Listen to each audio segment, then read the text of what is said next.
नमस्कार, मेरा नाम कंतेश अग्रवाल है। आपको मेरे वीडियोस पसंद आ रहे हैं तो उसे लाइक, कमेंट एंड सब्सक्राइब करिए। आइए आज हम बात करेंगे, यदि ज़िंदगी बेरंग है तो उसमें रंग कैसे भरें। यदि ज़िंदगी बेरंग है तो आप मेहनत करिए, क्योंकि मेहनत ज़िंदगी में रंग लाती है। मेहनत सीढ़ी की तरह होती है और किस्मत भागे की तरह। किस्मत लिफ्ट की तरह होती है। लिफ्ट रुक सकती है, धोखा दे सकती है, लाइट जा सकती है, लेकिन सीढ़ियाँ कभी धोखा नहीं देती। सीढ़ियाँ हमेशा ऊंचाई की तरफ ही ले जाती हैं। इसलिए मेहनत हमेशा सीढ़ी की तरह होती है जो ऊंचाई की तरफ ही ले जाती है। इसलिए मेहनत करो और ज़िंदगी में रंग भरो। नशा करना ही है तो मेहनत का करो। अंधेरे को हटाने में वक्त बर्बाद मत करो। दिया जलाने में वक्त लगाओ। दूसरे को गिराने में वक्त बर्बाद मत करो। खुद को उठाने में वक्त लगाओ। दो मित्र थे, रामू और श्यामू। रामू बहुत धार्मिक था।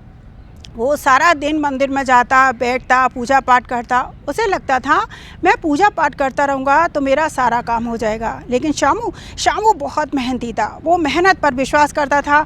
उसे लगता था मैं मेहनत करूँगा तो मैं जो भी चाहूँगा वो पालूँगा। एक बार दोनों मित्रों ने सोचा कि हम थोड़ी सी ज़मीन खरीदें और उस पर खेती करें और उससे हम अपना जीवन यापन अच्छा और आसान बनाएं और अच्छा करें। तो उन दोनों दोस्तों ने मिलकर छोटी सी ज़मीन खरीद ली और उस पर खेती करी।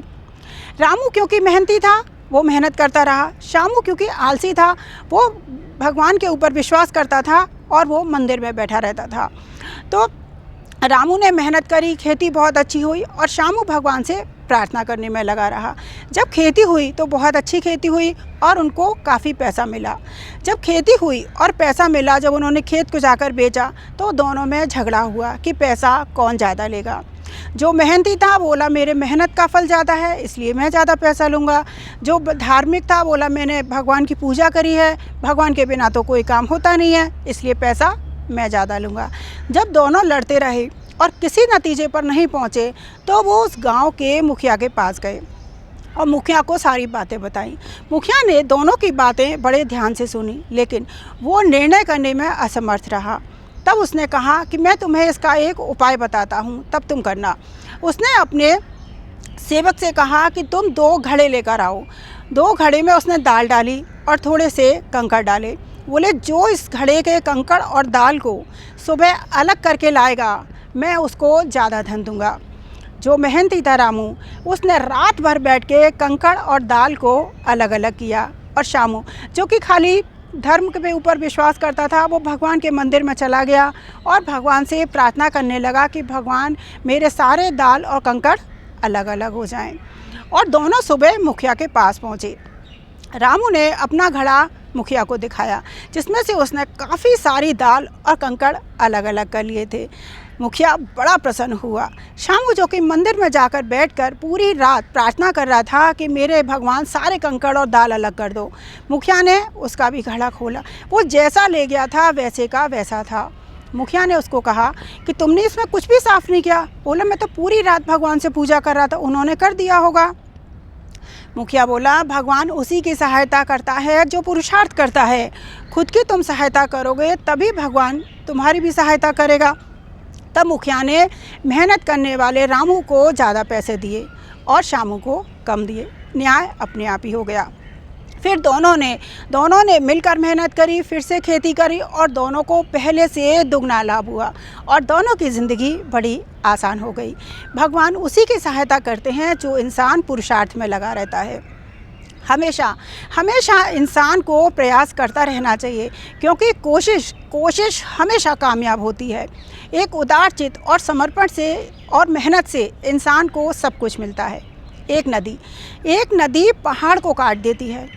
पहाड़ को वो अपनी मेहनत से नहीं काटती, वो पहाड़ को अपने निरंतर प्रयास से काटती है। निरंतर प्रयास करती रहती है नदी, जिससे वो बड़े से बड़े पहाड़ को भी काट देती है। ऐसे ही इंसान को यदि ज़िंदगी में कुछ भी पाना है तो मेहनत करते रहिए, लगातार कोशिश करते रहिए। लगातार कोशिश करने से इंसान कामयाब होता है।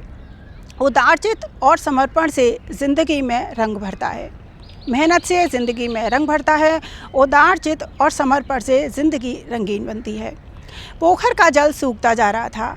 आसपास की कोई जलधारा उसको जल देने से मना कर रही थी, कोई जलधारा उसमें मिलने को तैयार नहीं थी।